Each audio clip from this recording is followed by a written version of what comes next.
So glad you're here. I imagine you're here because something on this bubble story seems a bit off. Let me help break it down. This bubble says, open quote, I'm a black woman. A white man said to me, you're so direct when you communicate. I'm not used to that. Close quote. At first, this might sound like a simple comment, maybe even a compliment, but it's not.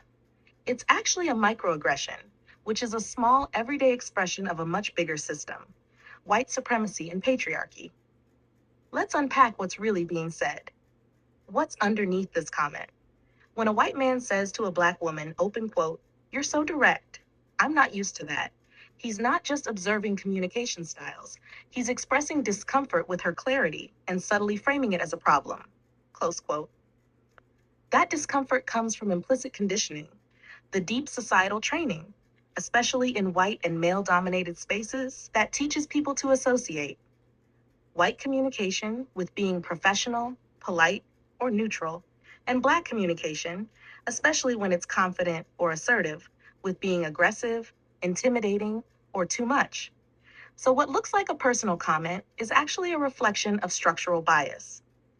Here's what that comment really reinforces: that white comfort should be the standard, and anything unfamiliar must be adjusted or softened.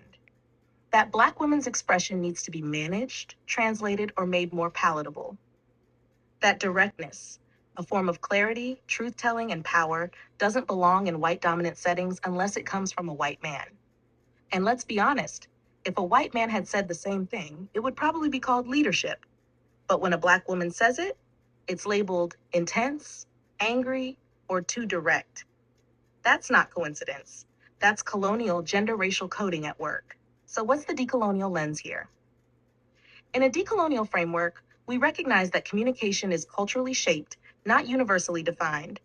White norms of politeness, tone, and indirectness were constructed to maintain power, to reward those who can code switch into whiteness, and to punish those who don't. So when a black woman speaks clearly, she's not being too direct. She's resisting a system that expects her to shrink. That clarity? That's not a flaw. That's liberated voice, an act of refusal against erasure. What can you do if you're hearing this and you're white? 1. Reflect before reacting. Ask, why am I uncomfortable with directness? Who taught me that polite means indirect? 2. Challenge the standard. Don't label black women's communication as intense just because it doesn't match your own. Expand your idea of what professionalism and respect can look like. 3. Practice deep listening. Listen without needing tone to be soft. Let truth be enough. This moment is not just about a comment. It's about the many ways the system tells black women to quiet down, smile more, or explain less. And it's time we stop asking them to change. It's time we change how we listen.